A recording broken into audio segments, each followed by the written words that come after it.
Meus amigos, boa noite, boa tarde, bom dia. Depende da hora que você está vendo esse vídeo.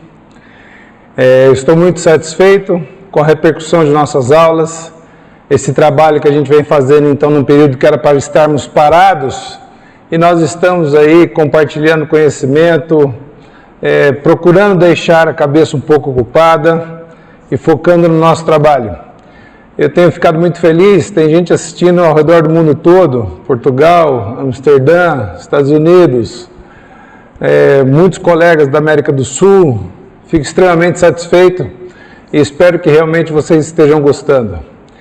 Nós vamos dar continuidade hoje à aula que eu comecei há 2 dias atrás, com que Bract eu vou. Essa seria a parte 2. Então, nessa aula, eu estou conversando sobre como nós devemos pensar os nossos acessórios. Nós fizemos uma aula, se eu não me engano foi a aula 3, eu falei com que fio eu vou. Qual é a minha intenção com esse tipo de aula? A intenção é o colega ortodontista, principalmente aqueles que estão iniciando na especialidade, ou aqueles que já estão na especialidade e encontram algumas dificuldades e trombam em algumas barreiras de mitos pré-concebidos, né, de que não pode, tem que ser determinado Bract para tratar determinada maloclusão, que tem que usar fio tal. Nada disso, na verdade, importa. O que importa, e é o que eu tento e eu penso em passar, é um conceito de você entender essa especialidade, de como funcionam os relacionamentos dentários e como as movimentações se processam, assim como seus efeitos colaterais. Quando você conhece como ela acontece, a movimentação, e quais são os efeitos colaterais, e, somado a isso, você entende o conceito do aparelho que você está usando, aí sim você vai ter liberdade para fazer ortodontia, porque você consegue entender o que está acontecendo e você não precisa de receita de ninguém para fazer ortodontia, tá? Então, eu sempre busco essa conceituação de você entender o processo, porque o importante é que você seja independente e consiga fazer um bom trabalho no seu consultório. Muitos colegas estão fazendo perguntas a respeito das aulas passadas, ou mesmo da última, da recente. Quando me perguntam as coisas das aulas muito no começo, não dá para eu responder mais, porque já passou muito tempo. Tá? Eu não lembro, não vou ficar voltando, que também não tem tempo para isso. Mas alguma coisa relacionada à aula passada, eu fiquei extremamente satisfeito quando alguns colegas perceberam, quando eu falei de um dos maiores problemas para finalizar bem a ortodontia, que é a compatibilidade das inclinações, né? De você ter os dentes todos inclinados ou verticalizados para ter a compatibilidade. E alguns colegas me perguntaram, né, enxergaram alguns problemas no seu consultório. Pô, professor, mas eu estava trabalhando com o Bract com mais 6 de incisivo inferior, e isso me dá uma dificuldade para finalizar uma classe 2. Lógico que dá. O incisivo inferior, ele já sofre consequência da curva de Spee quando ela é planificada. Se você der mais torque para ele, você vai ter que dar muito torque no incisivo superior. Isso aí compromete demais o seu resultado. Então, é legal porque começou a pensar, independente do Bract que você usa. Isso é a parte mais importante. Alguns outros colegas estão com umas dúvidas, né? Ô Marcos, mas na hora que eu vou fechar espaço, se eu perdi a inclinação, se eu perdi o torque, eu posso acentuar a curva? Eu vou falar ainda na última aula, vou falar sobre isso, né, que a próxima aula será a última aula dessa maratona que nós estamos fazendo da quarentena. Mas vou deixar uma coisa clara aqui para vocês, de uma vez por todas. Torque é torque e curva é curva. Você não dá torque com curva e você não faz curva com torque.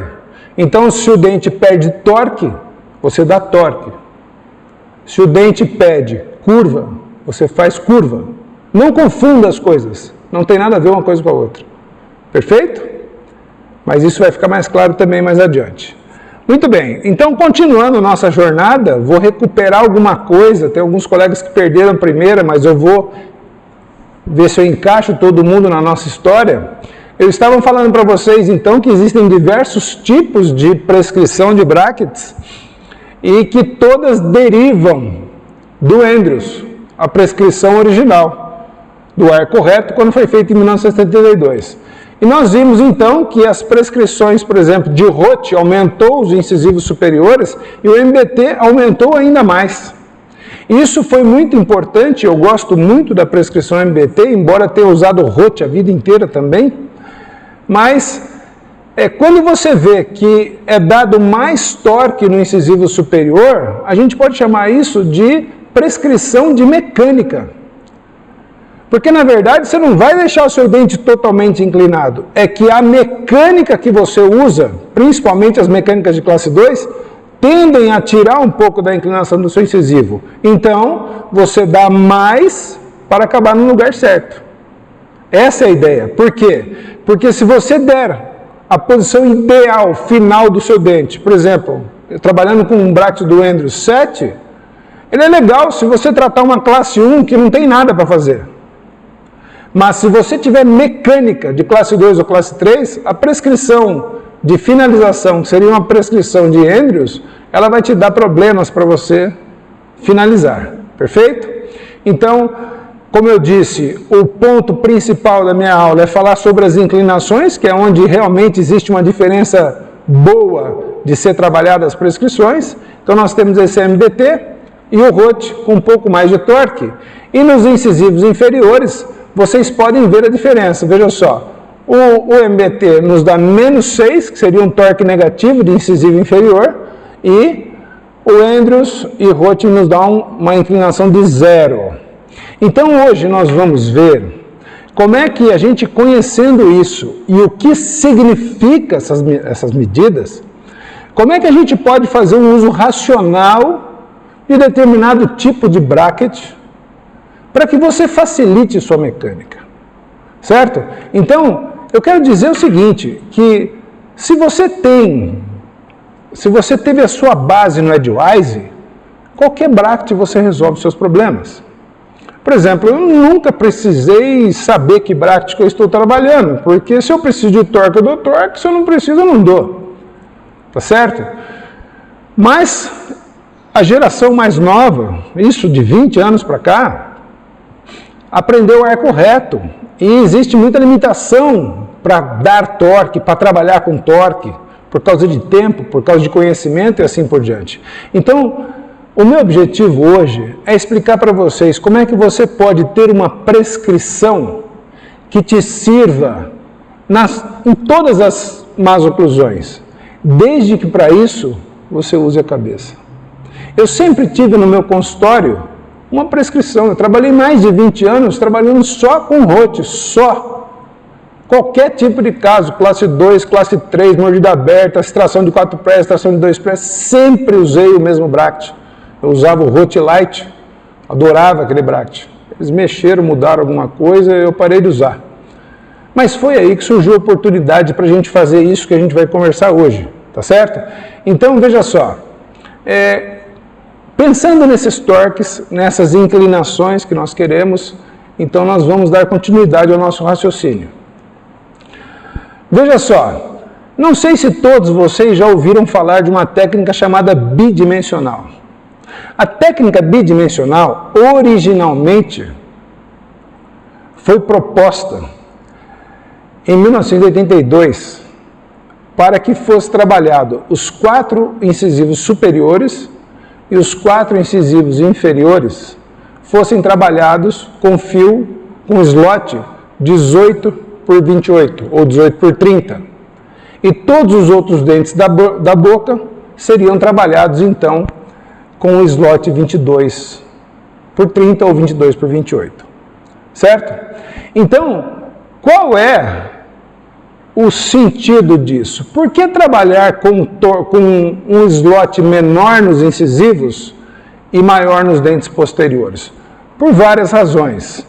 Primeiro porque Ao trabalhar com um slot 18 nos incisivos superiores, quando eu colocar um fio 18 por 25, ele vai ler todo o torque. Certo? Deixa eu falar uma coisa para vocês aqui que eu lembrei agora. O idealizador da técnica se chama Anthony Gianelli. Eu estava tentando lembrar aqui, mas eu não posso deixar de dizer o nome dele, que é o idealizador da técnica. Muito bem. Então, olha, a essência é o seguinte: você vai colocar um bracket de Roth, ou você vai colocar um bracket de MBT, você só vai ter a leitura do torque do dente se o seu fio preencher o slot perfeitamente.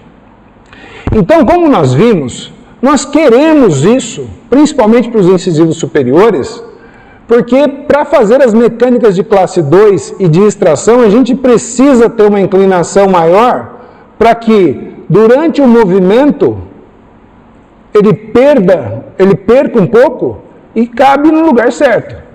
Perfeito? Então, essa seria a técnica bidimensional original.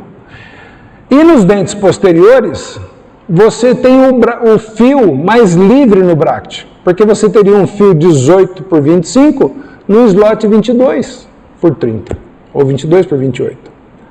Então isso significa que você consegue ter o controle total dos incisivos e ao mesmo tempo, principalmente se você está fechando espaços, você tem um deslize maior na região posterior. Então isso facilita a mecânica de fechamento de espaço, seja diastemas ou extrações, ao mesmo tempo que controla a inclinação do incisivo. Perfeito. Mas eu não gosto da técnica original. Por que eu não gosto? Porque na técnica original, os brackets dos incisivos inferiores também vinham com a prescrição, com o slot 18 por 28. Isso limita um dos pontos chaves da minha mecânica, que é a correção da curva de Spee. E uma curva de Spee muito profunda, ela me pede toda a sequência de fios. Eu às vezes tenho que usar o fio 20, tenho que usar o 18 por 25, o 19 por 25, para conseguir resolver definitivamente uma super curva. Então isso me desagradava e eu não adotava a técnica. Até que eu conversei com alguns produtores, alguns colegas que fabricam os brackets, tá? E a que me ouviu primeiro foi a Morelli. Eu pedi para ela fazer o bracket bidimensional só no arco superior. O que significa isso? Então nós temos só no incisivo superior, eu tenho então os 4 incisivos, o slot é 18 por 28. Então isso vai me permitir um total controle e leitura do torque dos incisivos superiores, que é um torque grande, para eu fazer principalmente as mecânicas de classe 2. Para as mecânicas de classe 2, ele é maravilhoso, porque ele vai te dar o trespasse que você precisa para corrigir a maloclusão. E aí você pode me perguntar, mas Marcos, e no inferior, com aquela inclinação negativa? Então pense comigo. Quando você corrige a curva de Spee, o seu dente naturalmente vestibulariza e a maior parte desse caminho você trilha com um fio redondo. Então ele não vai impedir o dente de vestibularizar. Certo? Agora, ele vai sim, se você tiver muita vestibularização e a raiz aparecer um pouquinho, ficar proeminente na lingual, na mandíbula, quando você entrar com um fio retangular 19 por 25, ele vai ler um pouco daquela inclinação negativa que existe, que é menos 6, e vai posicionar melhor a raiz do seu incisivo inferior.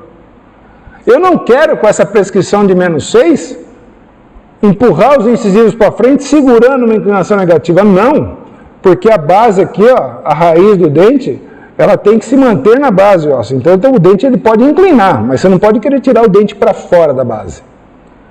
Então, a prescrição sendo 22 embaixo, ela te dá uma folga no slot de 9 graus. Então, ela não prejudica a inclinação do incisivo. Mas, pelo contrário, ela pode te ajudar se a raiz se deslocar um pouquinho internamente. Muito bem. Então, legal. Vejam só, isso é uma diferença. Ó. Você tem, neste bracket, veja só, você tem o slot 22 e aqui o slot 18. Notem como existe uma folga, olha lá, ó. Veja como existe uma folga no bracket que está posicionado à sua esquerda, como existe uma folga dentro do slot, e como ele está justo no bracket da direita, que seria o bracket do incisivo superior. Então, esse é o lance do bracket. É você saber que torque que precisa ser lido e quando ele precisa ser lido. Isso que é o importante. Muito bem. Então, prosseguindo, veja só, você vai ter no arco superior 18 por 28 nos incisivos e 22 por 28 em todos os brackets inferiores. A Morelli fez esse bracket, eu chamo ele de Jedi, é um apelido que eu dei para ele. Eu não tenho nada a ver com esse bracket, eu simplesmente dei uma sugestão para eles, e aliás eu dei essa sugestão para muita gente, e eles resolveram fazer, porque eu também tinha algumas características de brackets que eu gostava, de profundidade de slot, de altura das aletas, para você poder botar um amarrilho, um elástico, por exemplo. Então não foi só a prescrição que fizeram também as características do bracket que eu acho importantes, que eram características que estavam no Hotlight, certo? Por isso que eu adotei e eu tenho usado ele rotineiramente agora no meu consultório. Então entenda o porquê do bidimensional só no arco superior. Porque eu não quero controlar a inclinação negativa do meu incisivo inferior, número 1. E segundo, eu quero ter a possibilidade de usar fios mais pesados, como o 20 de aço e o 19 por 25, para corrigir aquelas curvas que são muito profundas e elas precisam de um fio retangular pesado para sua correção. Por isso, então, só em cima. Perfeito? Legal. Então, vamos ver um pouco como é que isso trabalha e onde que vai se encaixar muito bem esse tipo de bracket. Veja essa paciente, ela tinha um desconforto oclusal, ela tinha uma diferença da cêntrica para habitual. Eu sempre trato meu paciente em cêntrica, tá? E ela tem uma discreta classe 2, como vocês estão vendo, alguns contatos posteriores que eram fracos, praticamente tocava mais a região de prese e o lado esquerdo. Então, eu teria que tratar a classe 2 dela. Mas se você olhar com carinho, você verá que, Marcos, como você vai corrigir essa classe 2 se não existe trespasse horizontal para corrigi-lo? Cadê o trespasse para eu fazer a mecânica? Então, é daí que vem um erro brutal dentro da ortodontia, de alguns colegas acharem que isso aí é discrepância de Bolton. Não tem nada a ver. Isso aí nada mais é do que inclinações que estão incompatíveis. Eu preciso fazer isso e depois acertar a relação. Isso é o básico da ortodontia. É o básico. Por isso que a gente consegue finalizar todos os casos, porque a gente pensa as inclinações, nós temos ferramentas para colocar no lugar. É isso que nós queremos.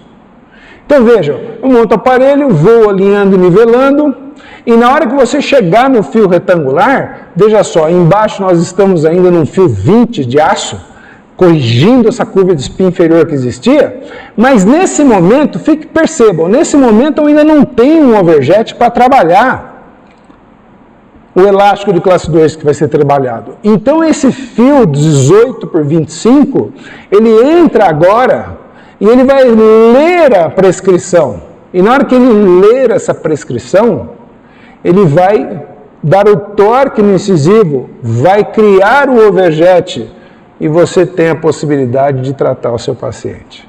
É a mesma coisa que acontece se você tiver que tratar esse paciente com extrações, por exemplo, ou se você fosse tratar esse paciente com um protrator mandibular ou uma mesialização inferior com mini implantes. Perfeito? Então, notem que interessante, ó. Aí ele faz essa leitura. Mas Marcos, eu ponho esse fio na boca do meu paciente e não aparece o seu vergete. Calma! TTT, torque toma tempo. 60, 90 dias para você ter uma leitura, uma expressão dos dentes, do torque nos dentes do seu paciente. Calma. Então, espera. Criou-se o trespasse horizontal.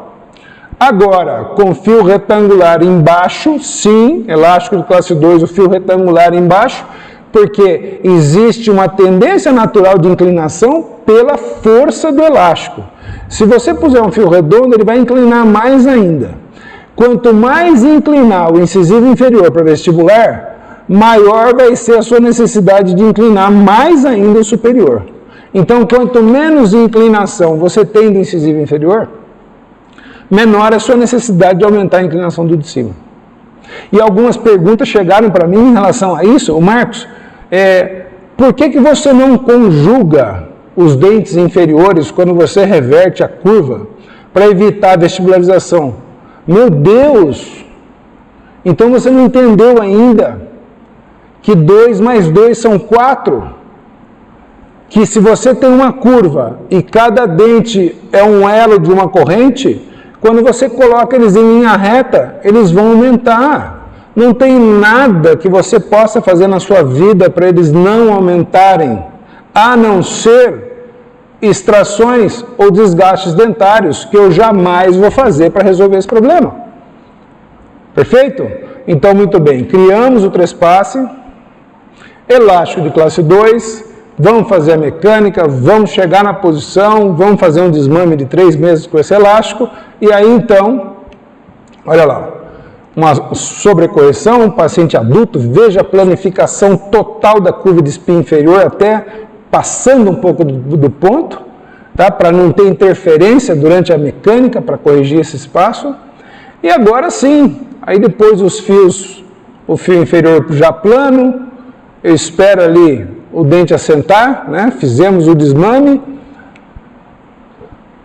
Aí eu vou para fios redondos, geralmente, onde eu faço a minha parte de finalização, de refinamento oclusal, e vou intercuspidar este caso para finalizá-lo de acordo com as nossas necessidades e desejos. Então notem como os incisivos estão com uma inclinação completamente diferente, certo? E você tem um encaixe perfeito, porque existe a compatibilidade das inclinações. Ele era isso. Ele fez isso, certo? Então a gente mudou as inclinações dentárias. Esse é o fato. Isso é o que muda o seu tratamento de classe 2. Isso é o que eu tenho tido de feedback para todos os colegas que eu ensino, isso que eu estou ensinando para você hoje aqui online. Todo mundo fala, pô Marcos, agora eu entendi e o negócio está funcionando. Faça um teste. Não fica preso na sua mecânica se você não está obtendo aquilo que você não quer. A gente tem que evoluir. Eu até hoje, tem hora que eu tenho que mudar as coisas. Não fica restrito, não tenha medo, não tem que ter medo em ortodontia. As coisas funcionam. Radiografa, vai acompanhando o seu paciente. Agora, tem uma coisa que tem que prestar atenção. Por exemplo, se você já tem um trespasse anterior adequado, então vamos imaginar a seguinte situação. Você tem um caso de classe 2, de 1 milímetro de classe 2. E, antes de chegar no fio retangular, 18 por 25 em cima, o seu trespasse é o que você precisa para corrigir. Então presta atenção agora. Fica ligado. Ligado. Olha só. Se o trespasse anterior já está bom, tome um cuidado para não ler torque no arco superior quando não precisa. Ah, Marcos, então é a boca que fala para mim que fio que eu vou usar. Ah, isso aí. Eu olhei, o trespasse está grande. Eu pego um fio 18 por 25, encaixo no slot e ele levanta atrás. Pô, vai ler torque. Se ele ler torque, ele vai aumentar o trespasse. Se ele aumentar o trespasse, eu ponho o paciente em chave e tenho overjet. É a pior situação ortodôntica que existe. Então, ao olhar e já ter o trespasso que você quer, não vá para o fio 18 por 25, fica no 17 por 25, ou até, numa hipótese, ficar num fio redondo. Correto? Então, um exemplo, esse caso não era bidimensional, mas como eu uso esse raciocínio em qualquer tipo de bracket. Olha lá, minha paciente tinha um super overjet. E eu tinha que corrigir a classe 2 dela, dá uma olhada. A classe 2 dela era minúscula. Eu tinha 1 milímetro do lado esquerdo e tinha que 2 milímetros do lado direito. Isso me pede 1 mais 2, 3, me pede 1,5 de overjet na frente. Eu estou com quase 3. Então o que eu fiz? Eu tive que usar o efeito colateral, para resolver isso. E num momento como esse, o elástico classe 2 joga o incisivo para vestibular, joga o incisivo para dentro. Eu não posso ler o torque superior, senão ele me piora essa situação. Aí então, fio redondo, era uma pequena, né? Isso é uma exceção, veja bem, no meu livro Ortodontia Objetiva, capítulo 4, eu escrevo sobre isso em detalhes. Isso é uma exceção para explicar o raciocínio que eu estava mostrando para vocês, certo? Então, numa situação como essa, não preencha o slot superior. Fique atento. Se você tem uma classe 1, está tudo certinho, está encaixado, faltam algumas decisões. Agora eu vou botar o fio retangular. Para quê? Se você chegar onde você quer, você está com fio de aço, eu falei nisso na aula número 3, se chegou onde você quer, acabou o tratamento. Quem pede fio é a boca. Se a boca não pedir fio, acabou o tratamento. Não existe a necessidade de botar tal fio, não existe isso. Eu cansei de acabar casos de classe 1 sem extração com fio redondo. Faço isso até hoje. E por quê? Porque eu não estou nem um pouco interessado numa sequência. Eu estou interessado em onde eu quero chegar. É a boca que eu me interesso. O acessório, ele trabalha com a minha mente, como vai trabalhar com a sua também. Então veja, olha aí, corrigiu a discrepância mínima e ao mesmo tempo acertou a relação anterior, veja só. Então tinha um overjet enorme e nesse caso a inclinação foi necessária para resolver o meu problema. Então, usando a cabeça. E aí tem mais uma coisa importante para falar sobre o bidimensional. Com isso você mata a charada e você consegue usar esse bracket em qualquer situação. Ô Marcos, mas espera aí, eu estou começando a trabalhar num paciente de classe 3, de repente o seu paciente, ele é cirúrgico. E obviamente, você vai trabalhar um paciente cirúrgico, você tem que descompensar os dentes inferiores. Se você colocar num dente compensado, num dente que tem uma inclinação negativa, se você colocar o bracket de menos 6, ele dificilmente vai descompensar bem. Ai, Marcos, como é que eu faço? Agora eu vou ter que comprar outro kit de bracket. Você não tem que comprar kit de bracket coisa nenhuma. Pensa no seguinte, o seu incisivo inferior tem que ir para frente agora. Esse caso é aquele caso que eu mostrei para vocês na aula 4. Veja só, você pega os 4 incisivos inferiores e vira de ponta cabeça. Então, onde você tinha menos 6, ele foi para mais 6. Isso serve para descompensar incisivo. Quando você vai usar isso? Geralmente em pacientes de classe 3. Jamais num paciente de classe 2. Talvez no de 1 também você possa ter essa situação. Mas analisa e olha.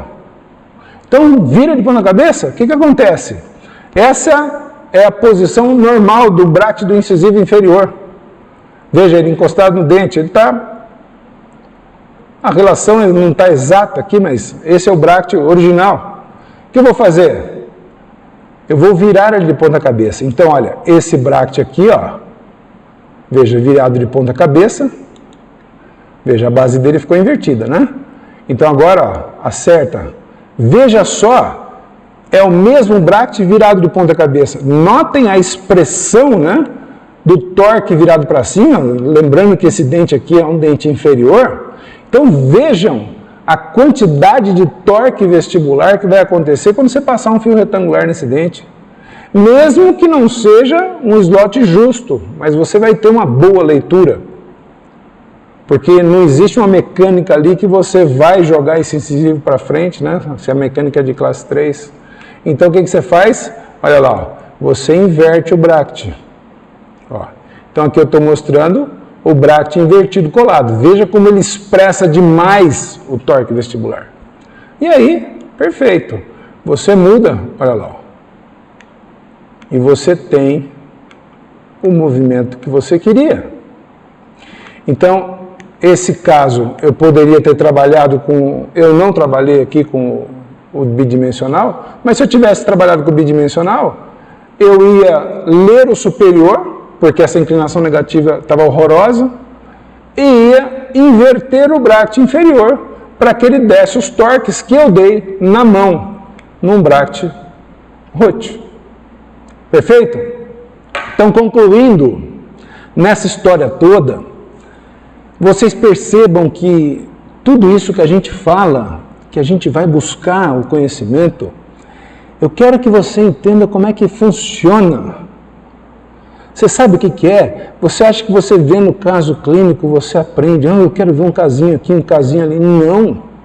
Você não aprende ortodontia com isso. Você aprende ortodontia aprendendo conceitos. Esses conceitos, uma vez na sua cabeça, você tranquila no seu consultório, você vai olhar uma boca e ela vai te falar, eu estou precisando de torque. E sabe o que você faz? Entrega o torque para ela. Perfeito? É simples.